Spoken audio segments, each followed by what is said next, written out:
ایک اسٹوڈنٹ ہوں political science کا جو کراچی جس نے آپ نے یوں کہیے کہ صحافتی بچپن کراچی میں گزارا ہے، تو کراچی کے بارے میں آپ کو ایک عرض کروں کہ یہ جو پانی کا مسئلہ ہے اور جو وہاں سیوریج کا مسئلہ ہے، وہاں جو ٹریفک کا مسئلہ ہے اور وہاں جو کچرے کا مسئلہ ہے، یہ 4 مسائل، ان 4 مسائل کے حوالے سے موجودہ صوبائی حکومت کیا کوئی بھی صوبائی حکومت اب کچھ نہیں کر سکتی، وہ مسئلہ جتنا بگڑ چکا ہے۔ اچھا، اور بلدیاتی حکومت کیا ان مسائل کو سنبھال سکتی ہے، اس کا تو سوال ہی نہیں پیدا ہوتا۔ اس وقت کراچی میں آپ کو پھر ایک تو نیا اس کا مطلب ہے کہ ہمیں رینجرز کو ہی دعوت دینی چاہیے کہ وہی آ کے ان مسائل کو سنبھالیں۔ رینجرز کا سے آپ کی محبت کو میں سلام پیش کرتا ہوں، اور میں خود بھی رینجر سے اتنی محبت کرتا ہوں جتنی آپ کرتے ہیں، لیکن بات یہ ہے کہ یہ رینجرز کا آپ دیکھیں نا، بات کو دوسری طرف نہ لے جائیں نا، آپ بات دیکھیں یہ معاملہ دیکھیں امن و امان کا مسئلہ رینجرز سے حل کیا تو اس کا مطلب ہے کہ اگر بلدیاتی مسائل کو حکومت حل نہیں کر سکتی ہے، آپ کے گھر میں کوئی چوکی دار اچھا کرتا ہے تو اس کا مطلب ہے اسے کوک بھی رکھ لیں، واہ آفرین ہے اس منطق پہ۔ بات یہ ہے کہ آپ یہ سمجھیں کہ اس وقت وفاق کو ایکٹیو ہونے کی ضرورت ہے، جو میں عرض کرنا چاہ رہا ہوں۔ وفاق کے پاس وسائل بھی ہیں، اس کے پاس ایکسپرٹیز بھی ہے، اور ہمارے وفاقی ادارے ہمارے صوبائی اداروں کی نسبت کچھ بہتر کام کرنے کی صلاحیت بھی رکھتے ہیں۔ جس طرح نواز شریف صاحب نے اس آپریشن کے بارے میں اگر آپ مجھے کچھ عرض کرنے کا موقع دیں تو میں بالکل بالکل، اگر نواز شریف صاحب نے جیسے ایک کنسنسس کریٹ کیا تھا کراچی آپریشن کے بارے میں، اسی طرح کا ایک کنسنسس کریٹ کریں، ایک کنسنسس کے ساتھ، کیونکہ اس کا کریڈٹ کا بعد میں مسئلہ ہو جاتا ہے، یہ پولیٹیکل جماعتوں کا بہت سنگین مسئلہ ہے۔ ایک سیاسی اتفاق رائے پیدا کریں، اور کیونکہ اس کے لیے کراچی کو بڑے پیمانے پہ کھودنا پڑے گا پانی کی لائنیں ٹھیک کرنے کے لیے، کراچی میں بڑے پیمانے پہ انویسٹمنٹ ہوگی، وہ کچھ وفاق کرے، کچھ صوبے ارینج کرے، اور پھر یہ کام جو ہے جس طرح شہباز شریف صاحب کام کراتے ہیں نا، یا جس طرح نواز شریف صاحب تیزی سے ان کی ٹائم لائن رکھی ہوئی ہیں، انہوں نے اپنے دفتر میں وہ لگایا ہوا ہے ایک چارٹ جس کے اوپر یعنی آپ یہ کہہ رہے ہیں کہ ہم کراچی کو شہباز شریف صاحب دیکھیں، میں یہ نہیں کہہ رہا، کراچی کا مسئلہ حل کریں اور وفاق اس کے بارے میں سٹیپ اپ کرے۔ اور دیکھیے اگر کوئی مسئلہ ہے نا دستوری، تو میں نے آج دیکھا کہ دستوری بھی کوئی مسئلہ نہیں، آرٹیکل 147 کے تحت اگر صوبائی حکومت چاہے تو وہ وفاقی حکومت کو انوائٹ کر سکتی ہے کہ یہ معاملہ بہت سیریس ہے، اور اگر صوبائی حکومت ایسا نہیں کر سکتی تو آرٹیکل 149 کے تحت پھر وفاقی حکومت ڈانٹ ڈپٹ کر سکتی ہے۔ ٹھیک ہے، ایک بریک لے لیتے ہیں یہاں پہ ہم ناظرین، اور بریک کے بعد بھی ہم گفتگو کا سلسلہ جاری رکھیں گے۔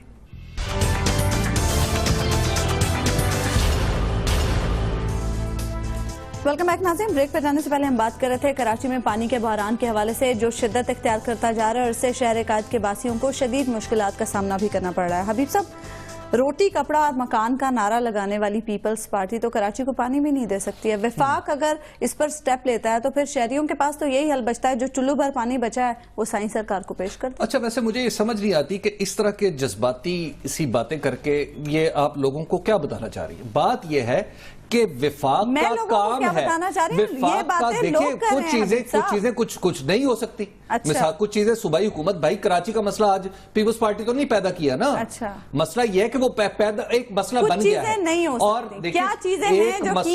ایک مسئلہ بن گیا ہے نا، اس مسئلے سے نکلنے کا سب جوڑ کے حل نکال لیتے ہیں۔ اگر آپ نے اسی طرح بلیم گیم کرنی ہے کہ جناب یوں یہ نہیں کر سکا، یوں وہ نہیں کر سکا، میں کیوں کروں، وہ کیوں کرے، تو پھر تو اس کا مطلب آپ کوئی مسئلہ نہیں۔ اور دوسری بات ایک بات ذہن میں رکھیے، آپ کا جو کراچی ہے یہ آپ کے ملک کا چہرہ مورا ہے، بے شک، یہ کراچی جو ہے یہ ہمیں اتنا ہی عزیز ہونا چاہیے جتنا اسلام آباد ہے، اور اسلام آباد والوں کو یہ ثابت کرنا ہے کہ کراچی کے شہریوں کی جو دکھ تکلیف ہے وہ ہماری دکھ تکلیف ہے، تو آپ جائیں وہاں پہ حل کریں مسئلہ۔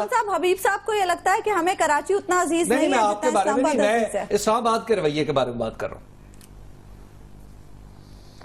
گزارش یہ ہے کہ حبیب صاحب کے صحافتی بچپن کی معصومیت ابھی تک برقرار ہے، یہ ان کا خیال ہے کہ صحافتی بچپن سے یہ نکل آئے ہیں۔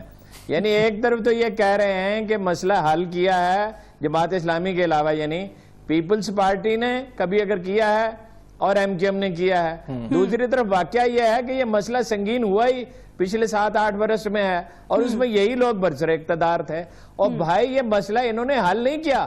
بھٹو صاحب نے پائپ لائنیں جو بچوائی تھیں وہ 70s کی بات ہے، اور جو محترمہ بے نظیر نے بچھائی تھی وہ 90s کی بات ہے. آبادی تو اب 2 گنا 3 گنا ہو گئی ہے. بڑھتی ہوئی آبادی کے ساتھ پلان کرنا ہوتا ہے. یہ دونوں پارٹیاں تھارولی کرپٹ ہیں اور کوئی قانون کی بالادستی نہیں مانتی. یہ اس کی ذمہ دار ہیں. یہ جو ایم ڈی ہے یہ 3 دفعہ لگ چکا ہے. اس کو ہٹایا کیوں جاتا ہے اگر یہ کمپیٹنٹ ہے؟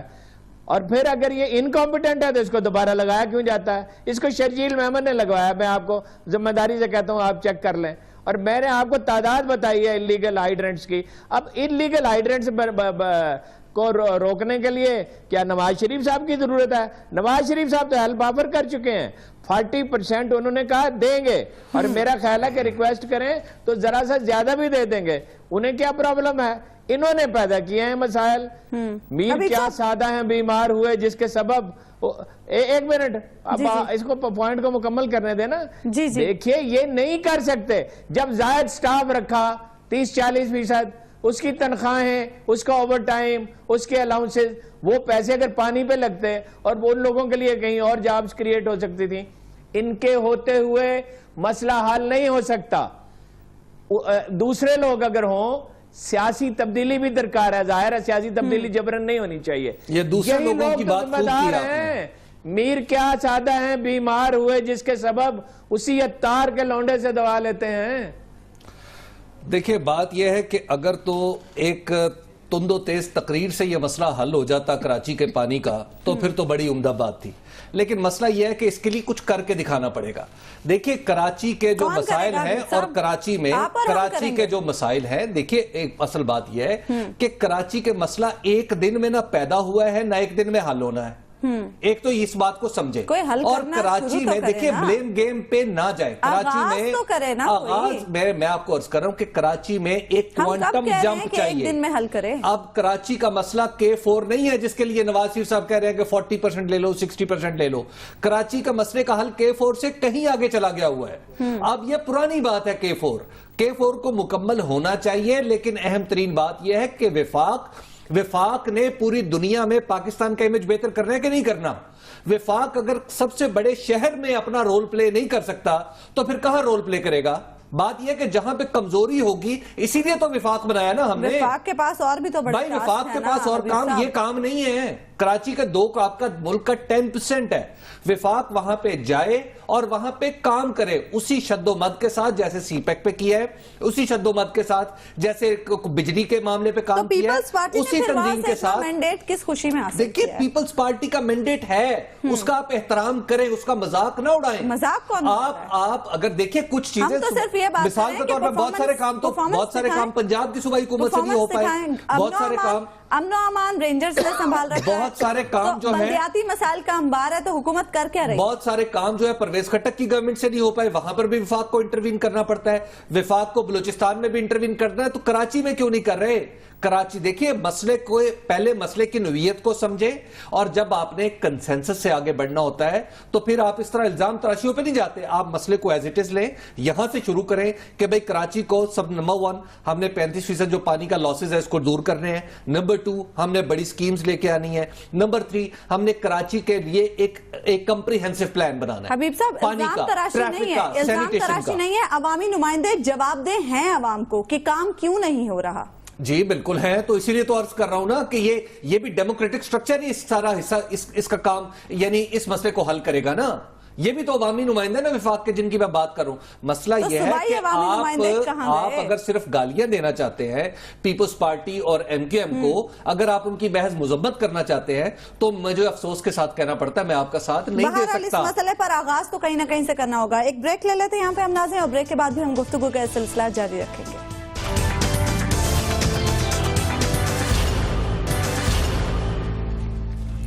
ویلکم بیک ناظرین. پاکستان تحریک انصاف کے چیئرمین عمران خان نے آج کوہاٹ میں ایک جلسے سے خطاب کیا, اور اس میں انہوں نے یہ کہا کہ نواز شریف نے اگر کرپشن نہیں کی تو TORs پر وہ ڈرتے کیوں ہیں. ہارون صاحب, خان صاحب نے یہ بھی کہا کہ احتساب کیے بغیر ان کی جان نہیں چھوڑیں گے اور اس معاملے کو 2018 تک بھی نہیں جانے دیں گے. اس کے ساتھ ساتھ انہوں نے یہ بھی کہا کہ جن TORs پر وزیر اعظم کا احتساب ہو انہی TORs پر خان صاحب کا بھی احتساب کر لیا جائے. پہلے ایک دوسری بات دیکھیے، یہ اپنا حبیب اکرم صاحب نے کچھ عرصے سے ایک نسخہ ایجاد کیا ہے کہ جب ہم ان سے اختلاف کرتے ہیں تو یہ کہتے ہیں کہ یہ گالی گلوچ ہے جمہوریت کو یا پیپلز پارٹی کو یا ایم کیو ایم کو. اگر کوئی سیاسی لوگ یہ بات کہیں، کوئی میڈیا سیل یہ بات کہے تو سمجھ میں آتی ہے، ورنہ پروگرام میں اختلاف رائے ہوتا ہے، نقطہ نظر ہوتا ہے، گالی گلوچ نہیں ہوتی ہے.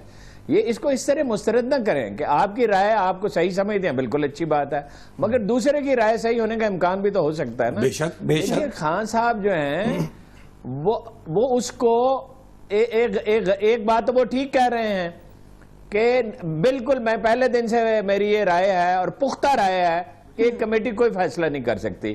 نواز شریف اس کے متحمل ہو سکتے ہی نہیں ہیں، اس پہ دلائل دیے جا چکے ہیں کہ وہ پراپر تحقیقات ہونے دیں، صحیح اصلی سچی اور کھری تحقیق. نواز شریف صاحب اس کے متحمل ہیں ہی نہیں، سوال ہی نہیں پیدا ہوتا، وہ ہونے دیں جہاں تک ان کا بس چلے گا. لیکن عمران خان صاحب غلطی یہ کر رہے ہیں کہ انہوں نے اس کو اپنا کیس بنا لیا ہے. بھئی یہ آپ کا مقدمہ کیسے ہو گیا؟ احتساب تو پاکستانی عوام کا مقدمہ ہے، آپ کا بھی ہوگا، نواز شریف کا بھی ہوگا، پیپلز پارٹی کا بھی ہوگا، ایم کیو ایم کا بھی ہوگا، جماعت اسلامی سب کا ہوگا. بالکل. اور جس کو عدالت قصوروار قرار دے گی وہ قصوروار ہے. جب عمران خان صاحب کہیں گے قصوروار ہے تو عمران خان کے جو مخالفین ہیں، جو ظاہر ہے ان کے حامیوں سے زیادہ تعداد میں ہیں، وہ تو ڈاؤٹ کریں گے اس بات کو. یہ آپ کا مقدمہ کیسے ہو گیا؟ یہ پاکستانی عوام کا مقدمہ ہے. یس، جن ٹی او آرز پہ پرائم منسٹر کا احتساب ہو اسی پہ عمران خان کا ہونا چاہیے، اسی پہ سبھی کا ہونا چاہیے، پیمانے پہ، اسی معیار پہ، انہی اصولوں پہ باقیوں کا بھی ہونا چاہیے. محمود چکزئی کا بھی ہونا چاہیے جس کے بارے میں بہت شکوک و شبہات پیدا ہو گئے ہیں. ان اخبار نویسوں کا بھی ہونا چاہیے جو فوج اور سول کو لڑانے کی کوشش کر رہے ہیں. پراپرٹیز ان کی لندن اور واشنگٹن میں ہیں، ٹیکس وہ دیتے نہیں ہیں. بہت سے لوگوں کا ہونا چاہیے، میڈیا کے لوگوں کا ہونا چاہیے، اور انسانی حقوق کے بعد چیمپئن ہیں ان کا بھی ہونا چاہیے. ان کے پاس اتنے وسائل کہاں سے آ گئے ہیں؟ جن کی دبئی میں اخبار نویسوں کی جائیدادیں ان کا بھی ہونا چاہیے، اسی معیار پہ ہونا چاہیے. مگر یہ عمران خان کا کیس نہیں ہے، یہ پاکستانی عوام کا مسئلہ ہے. جب وہ اس کو اپنا ایک ذاتی مسئلہ بناتے ہیں تو اس سے فائدہ نہیں پہنچتا، نقصان پہنچتا ہے. حبیب صاحب، نون لیگ بھی تو یہی سمجھتی ہے نا کہ یہ عمران خان صاحب نے اس کو کیس بنا دیا، ادروائز یہ اتنا بڑا مسئلہ تھا. دیکھیے پہلے تو میں عرض کروں، جو عمران خان صاحب جس ریفرنس میں بات کر رہے تھے نا، وہ تھی اعتزاز احسن کی ٹی او آرز. اس ریفرنس میں بات کر رہے تھے کہ اگر ان ٹی او آرز پہ میرا بھی احتساب کر لیں تو میں عمران صاحب کا، میں چونکہ ایک جمہوریت پسند پاکستانی ہوں جو جمہوریت کے بارے میں کوئی اختلاف رائے بھی نہیں رکھتا، اور اس اختلاف رائے کو بہرحال اب میں کیا عرض کروں، جمہوریت کے اوپر میرا ایمان غیر متزلزل ہے. ٹھیک ہے، تو میں ایک جمہوریت پسند ہونے کے ناطے خان صاحب کو مشورہ دوں گا کہ یہ آفر نہ کریں، کیونکہ اگر انہوں نے اعتزاز احسن کے ٹی او آرز کے اوپر احتساب قبول کر لیا اپنا تو وہ سب سے پہلے خود پھنس جائیں گے. کیونکہ وہ ٹی او آرز ایسے ہیں کہ اس کے لیے گناہگار ہونا ضروری نہیں ہے کسی شخص کا. وہ ٹی او آرز ایسی ٹکٹکی ہے جس کے اوپر پھنسے گئے، جس کے اوپر جو صرف اس لیے بنائے گئے ہیں اس کے اوپر لوگوں کو پھنسا کے ان کے اوپر کوڑے برسائے جائے، اس کے علاوہ اس کا کوئی مقصد نہیں. ہارون صاحب، حبیب صاحب کو خان صاحب سے ہمدردی ہے نا. دوسری بات یہ نہیں، ہمارے محترم لیڈر ہیں ہمارے ملک کے. نہیں، کیوں ہمدردی ہو گئی ہے؟ اس کی وجہ تو بتائیں. جی، ہمارے ملک کے محترم لیڈر ہیں، اس ڈیموکریٹک پروسیس کا حصہ ہے. وہ جب تک وہ ڈیموکریٹک پروسیس کا حصہ بنے رہیں گے اس وقت تک ہم ان کی سپورٹ بھی کریں گے. حبیب اکرم صاحب آج 7 بجے تک تو نہیں تھے، 7 بجے کے بعد کیا واقعہ پیش ہے؟ دیکھیں، میں عرض کروں کہ وہ اس ملک کے لیڈر ہیں، اس میں تو کوئی شک نہیں. ان کی 7:03 پہ میں نے پتہ کیا تھا تو کوئی آپ کا سافٹ کارنر 7:03 پہ نہیں تھا. اور 7:03 کے بعد آج ہوا کیا؟ واقعہ کیا؟ ہارون صاحب یہ بات واضح کر دیں کہ آپ نے یہ جو ابھی کہا ہے یہ ازراہ تفنن کا ہے. کبھی کبھار یہ محبت پاکستان تحریک انصاف کے لیے جاتی ہے صاحب ان کے دل میں. نہیں، بالکل میں واضح طور پہ کہتا ہوں کہ یہ کوئی مزاحیہ پروگرام نہیں ہے، یہ سیریس ہے اور یہ سیریس ہی رہے. جی، تو اس میں دیکھیں میں عرض کروں، ایک تو یہ بات. دوسری بات یہ ہے کہ جو عمران خان صاحب کا ہارون صاحب کو شکوہ ہو رہا ہے کہ عمران خان صاحب اس کو اپنا بنا رہے ہیں، تو میں صرف اتنا یاد دلانا چاہوں گا کہ اسی پروگرام میں نے عرض کیا تھا تو آپ ہارون صاحب نے مجھے بڑا سختی سے چپ کرایا تھا. آپ کیسے کہہ سکتے ہیں کہ عمران خان کا ایشو ہے؟ یہ الٹیمیٹلی ثابت یہ ہو رہا ہے کہ میں آج بھی یہی کہتا ہوں، اونلی عمران خان آج بھی یہی کہتا ہوں، یہ پکڑا اور اس کے پیچھے اینگل ہوتا ہے، اینگل بات کرنے کا.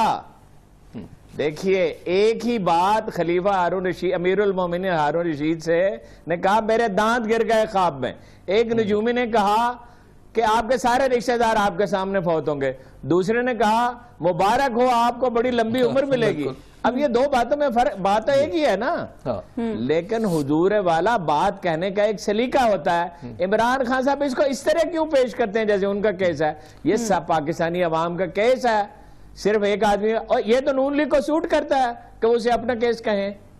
اچھا دوسری بات احتساب میں عمران خان صاحب اڑ جاتے ہیں یا تحریک انصاف کے کوئی لیڈر جو ہیں وہ اڑ جاتے ہیں, مارے جاتے ہیں, تو ہماری بلا سے بھائی عدالت فیصلہ کرے گی نا, اور انشاءاللہ صحیح فیصلہ کرے گی. اور تحریک انصاف کا کسی آدمی کو نقصان پہنچے یا جماعت اسلامی کا ہو یا کوئی ہو, اسے ہمیں کیا غرض ہے جی؟ دوسری بات یہ ہے کہ جو عمران خان صاحب کہہ رہے ہیں نا کہ جناب میں اس کو 2018 تک نہیں جانے دوں گا, حالانکہ خان صاحب پوری ان کی کوشش ہے کہ یہ معاملہ طے نہ ہونے پائے.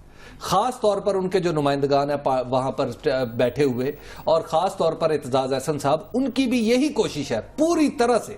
اور آپ کو پتا ہے کہ ایک زمانے میں اعتزاز احسن صاحب عمران خان صاحب کو اس بات پہ راغب کیا کرتے تھے کہ وہ عدالت کا فورم استعمال کریں سیاستدانوں کو نااہل کروانے کے لیے. تو یہ وہ معاملہ ہے. جو اعتزاز احسن صاحب ہیں ان کا بھی قطعاً مقصد یہ نہیں ہے کہ یہ معاملہ حل ہو, صرف حکومت کی فیور میں یہ بات جاتی ہے کہ 2018 سے پہلے پیناما لیکس کے اوپر فیصلے آ جائیں. ٹھیک ہے, ایک بریک لے لیتے ہیں, یہاں پہ ہم الیکشن آسانی سے لڑ سکیں. بریک کے بعد بھی ہم گفتگو کا سلسلہ جاری رکھیں گے.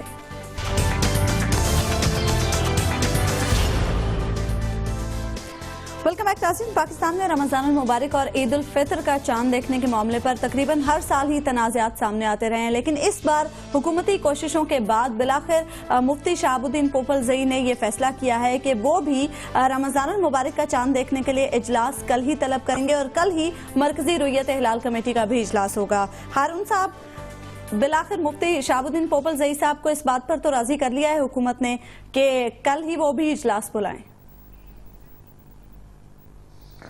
آپ اس خبر پہ یقین کر سکتے ہیں, میں نہیں کر سکتا, کیونکہ مجھے پتا ہے کہ اس میں بنیادی عوامل اور ہیں. بنیادی عوامل یہ نہیں ہے کہ جو مفتی منیب الرحمان کے گواہ ہیں انہیں چاند نظر نہیں آتا اور پوپلزئی کے لوگوں کو نظر آ جاتا ہے. نمبر 2, دونوں مکاتب فکر میں شہادت کا معیار بالکل ایک ہے, ایک رتی برابر, ایک بال برابر, اس میں فرق نہیں ہے. فقہی اعتبار سے کوئی مسائل نہیں ہیں. جناب رسالت مآب صلی اللہ علیہ وسلم نے فرمایا تھا کہ میری امت کا اختلاف باعث رحمت ہے, ان میں اختلاف رائے نہیں ہے.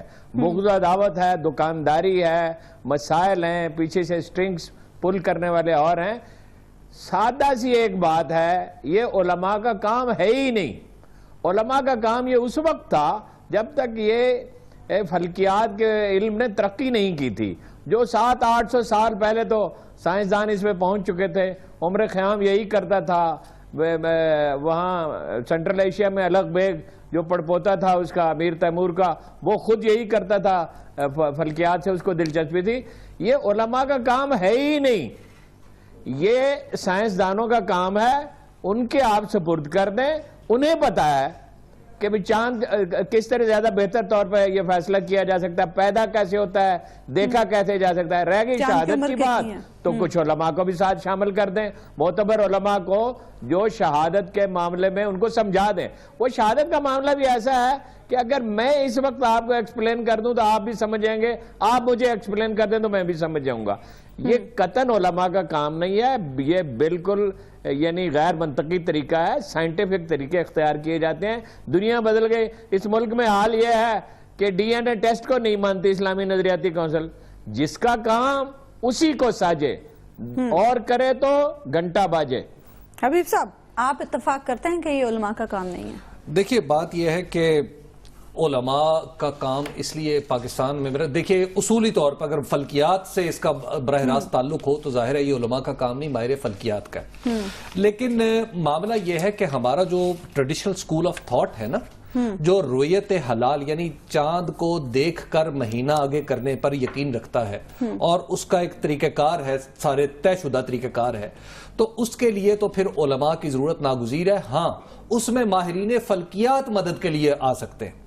دوسری بات یہ ہے کہ دیکھیں میرے تو خیال میں اگر آپ میری یعنی جو بہت سارے علماء ہیں جو اس پہ مختلف مکتب فکر ہیں، اس پہ دوسری ایک رائے یہ ہے کہ آخر یہ اس پہ ماہرین فلکیات کی بھی کیا ضرورت ہے، کیونکہ جو رویت حلال ہے وہ نیکڈ آئی سے ہونی چاہیے، یعنی آنکھ بغیر کسی آلے کے چاند کو دیکھ سکے۔ تو ایسی صورت میں ظاہر ہے علماء اور عام لوگ جو ایک شہادت کے معیار پہ پورا اترتے ہیں، ان کی گواہی ہو سکتی ہے۔ تیسرا اس پہلو میں دیکھیں ہمیں پاکستان میں پچھلے کچھ عرصے میں نا یہ ہم نے کچھ میڈیا کی وجہ سے کچھ اور ہماری ملک کے اندر چونکہ بہت ساری یونٹی کے فیکٹرز نہیں رہے، تو اس وجہ سے ہم ان ڈوبتے لوگ جو ہیں وہ تنکے کو بھی، ہم اس تنکے کو بھی سہارا سمجھتے ہیں کہ ہم پورے اتنے بڑے ملک میں 20 کروڑ لوگ ایک ہی دن عید منا لیں تو اس سے قومی یکجہتی کو بڑا فروغ مل جائے گا، یا ایک ہی دن روزہ رکھ لیں تو اس سے قومی یکجہتی کو بڑا فروغ مل جائے گا۔ کوئی فرق نہیں پڑتا دیکھیں یہ اس سے فرق ضرور پڑتا ہے لیکن اتنا نہیں پڑتا جتنا آپ لوگ سمجھتے ہیں۔ اچھا بات یہ ہے کہ ایک تو یہ ہے کہ یہ چونکہ مذہبی معاملہ ہے، اس میں حکومت کا کردار اہم ہے۔ میں ذاتی طور پہ جو رویت حلال مفتی منیب الرحمان صاحب کہیں گے میں اس کے مطابق روزہ رکھوں گا، اس کے مطابق عید کروں گا۔ لیکن کچھ لوگ جو ہے کچھ لوگ اگر کچھ لوگ اس سسٹم کو نہیں مانتے یا سمجھتے ہیں ان کے کچھ تحفظات ہیں، تو میرا خیال ہے کہ انہیں بھی اس کا حق دینا چاہیے، کیونکہ یہ ایک مذہبی معاملہ ہے اور جس میں لوگ جو ہے، اور پھر روزے کے بارے میں خاص طور پر ہمارے ہاں جو فقہی بحثیں ہیں وہ اتنی سادہ نہیں ہیں کہ جب تک خاص طور پر رویت حلال سے متعلق، تو میرا خیال ہے کہ ایک تو ان بحثوں کو تھوڑا سا جو کر رہا ہے اسے کر لینے دے، اتنا کوئی پریشانی کی بات نہیں ہے۔ یہ کیا ہوا کہ جناب ہمارا منسٹر مذہبی امور کا چلے جا رہا ہے اور وہاں پوپل زئی صاحب کی منتیں کر رہے ہیں، اور پوپل زئی صاحب خود جو ہیں نہ ان کے پاس کوئی ارینجمنٹ ہے، نہ انہیں کو بہت ساری بحثوں کا پتہ ہے، وہ بھی ایک اپنی دکانداری میں ہارون صاحب کی اس بات سے اتفاق کرتا ہوں کہ جناب وہ ایک چکر چلا رہے ہیں۔ ایک مشورہ دوں